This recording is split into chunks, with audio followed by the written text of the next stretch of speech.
Determine the force in member AC of the plane compound truss loaded and supported as shown below. Inside and outside triangles are equilateral. Solved in two ways. So this is the beginning of the challenging problems. Very challenging problems. Actually, these problems are, there are three, 24, 20, 23, 24, 25. These are star problems from the book by Timoshenko. So obviously, because F is, the load is at the center, so horizontal reaction at A0, then the vertical reactions would be half of Q. So 0 horizontal reaction at A, then Q over 2, at C also Q over 2. So this is the first solution. We have to consider joint D first, then let's express forces of the members, other members, in terms of FAD. Then once we proceed to D, E, F, until such time that we can solve for the value of FAD. Then after we solve for FAD, because this is equilateral, that's 15 degrees, so meaning this is 45 degrees, then we isolate joint A because there are only two unknown forces left, FAB and FAC, wherein FAC is the required. So what is important is we must solve FAD first. We must know the value of the force of FAD because we cannot isolate joint A. We cannot solve the force in FAC directly because in each joint here there are three member forces and there are only two equations of equilibrium. So let's begin at D. This angle is 45. The angle that FAD makes with the vertical also is 45 degrees. Then since this is equilateral, that's 60 degrees. This is 60 degrees also, that's 60 degrees. So that's the force in AD, force in DE, and force in DF. So always assume tension. If the result is positive, tension. If the result is negative, compression. So first, RD vertical equals 0, vertical component of resultant at is 0. And let's consider downward positive. So we have equals F dF sine of 60 degrees plus FAD cosine of 45 degrees because it is from the vertical. Then from here, we can express FDF in terms of FAD. So it is negative F cosine 45 over sine 60, negative 0.8165 FAD. Then RD horizontal equals 0. So we have FDE equals FDE plus FDF cosine 60, then minus FAD sine 45, the horizontal component of FAD. F8 minus FAD sine of 45 degrees. So substituting the value of FDF so that FDE is also in terms of FAD. So FDE plus FDF, which is negative 0.8165 FAD cosine 60, then minus FAD sine 45. So from here, we can express FDE in terms of FAD because these are all FAD. So it is positive. FDE is equal to 1.115 of FAD. Then we proceed to joint E. So this is also FDE. We have FEF and FBE. This angle is 60 degrees. Take note that this angle is 45 degrees. The angle that BE makes with the vertical is also 15 degrees. 15 degrees. Because the angle that AB makes with the vertical is 30. So 30 plus 15 is 45. That's why this is 45 plus 15, so that makes it 60. So if the angle that BE makes with the vertical is 15, the angle it makes with the horizontal is 90 minus 15, so 75 degrees. So this is 75 degrees. And that is FBE. So first, RE vertical component resultant that is 0. So we have FBE sine of 75, then minus FEF sine of 60. Then from there, FBE can be expressed in terms of FEF. It is sine 60 over sine 75 positive. FBE is 0.8966 of FEF. Then RE horizontal component of resultant that is 0, or summation forces horizontal 0. Considering leftward positive because all these are going to the left. So it is equal to FDE plus FBE cosine of 75, the component of this FBE here, plus FEF cosine of 60, because we consider leftward positive. Then substitute the value of FBE in terms of FEF and FDE in terms of FAD. So 1.115 FAD plus quantity 0.8966 FEF cosine 75 plus FEF cosine 60. So these two terms, last two terms are like terms. Then we can express FEF in terms of FAD. So it is negative because we transpose this to the left. So FEF is equal to negative 1.523 of FAD. Next is we proceed to joint F. So this is FEF also. This is FDF and this is FCF. So first, we have nothing to select except RF horizontal first 0. Horizontal component of resultant at F0. So let's begin with FCF. FCF cosine 15, positive to the right. The angle it makes with horizontal is 15. That's why its horizontal component is FCF cosine 15 plus FEF cosine 60 because the angle it makes with horizontal is 60. Then minus FDF also cosine 60.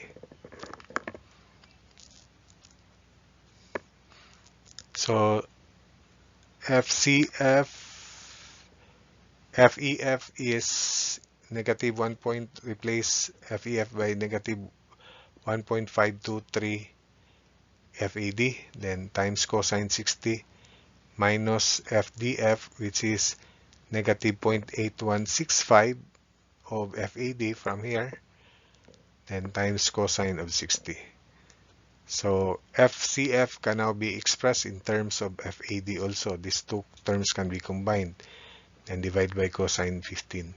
So using your calculator there, FCF is 0.3657 of FAD. Then FCF, then vertical, RF vertical equals 0. So let's begin with FEF, FDF sine of 60 plus FEF sine of 60. Then minus FCF sine of 15. Then minus Q. Take note there's a load here. So substitute the values of FDF in terms of FAD, FEF negative 1.523 FAD, then FCF 0.3657 of FAD. So FDF is quantity 0 equals negative 0.8165 FAD sine of 60 plus FEF, which is quantity negative 1.523 FAD, then sine 60, minus FCF, which is 0.3657 FAD, sine 15 degrees minus Q. So take note that we have FAD here, which can be combined. Then we cannot express FAD in terms of Q. So FAD therefore is negative 0.4715 of Q. So use your calculator. You may combine FAD first, then transpose Q to the left. So it is Q over quantity negative 0.8165 sine 60 minus 1.523 sine 60 minus 0.3657 sine 15. So you'll get FAD equals negative 0.4715 Q. Now that we have found FAD, we now proceed to joint A.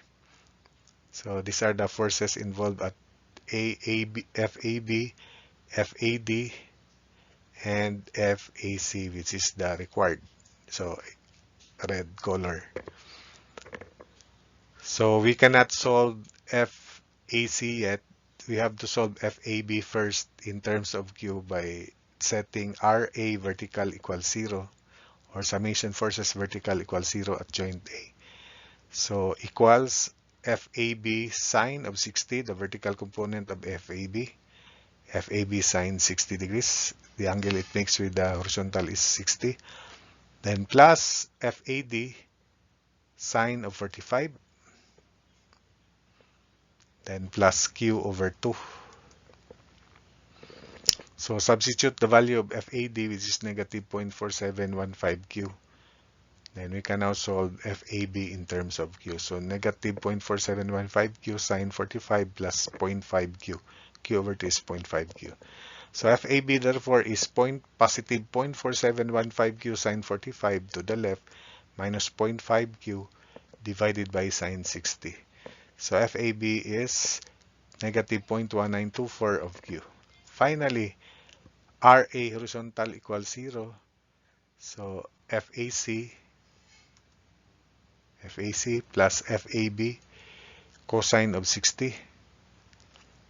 Then plus FAD cosine 45.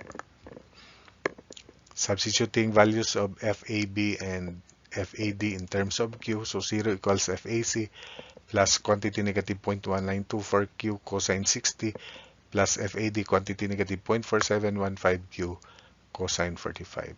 So FAC is positive because when you transpose this to the left, they become positive. So answer, FAC is equal to 0.4296 of Q. So this is the first solution. I'll present the second solution, but it is highly mathematical, not so mathematical. Just recall your analytic geometry here for the second method.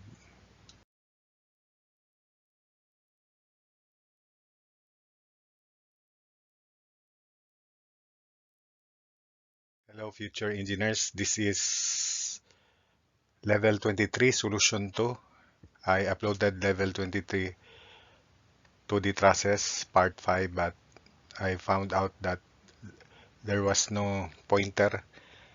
So it's hard for you to understand the explanations there. So I remake this video.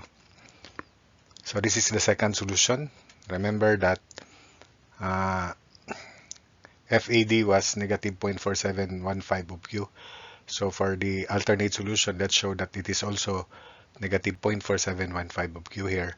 But this time the method I apply is method of section, circular section as shown in the figure.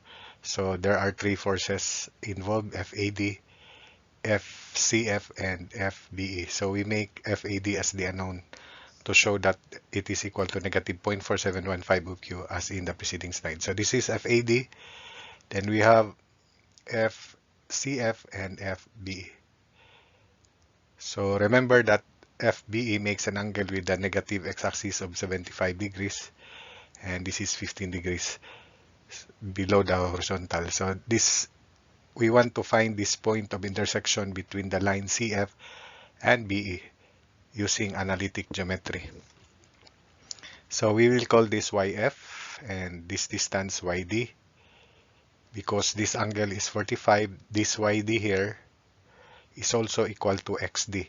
Imagine that point A is the origin. So therefore, this is, because this is B, equilateral triangle, so B sine of 60 is square root of 3B over 2. Square root of 3 over 2. Therefore, the coordinates of point B would be B over 2, half of this one, B over 2, because this is the origin, and square root of 3, B over 2. So this is the point slope form of equation of line y minus y1 equals slope of the line quantity x minus x1, where the slope of the line is the tangent of the angle it makes with the positive x-axis, counterclockwise positive.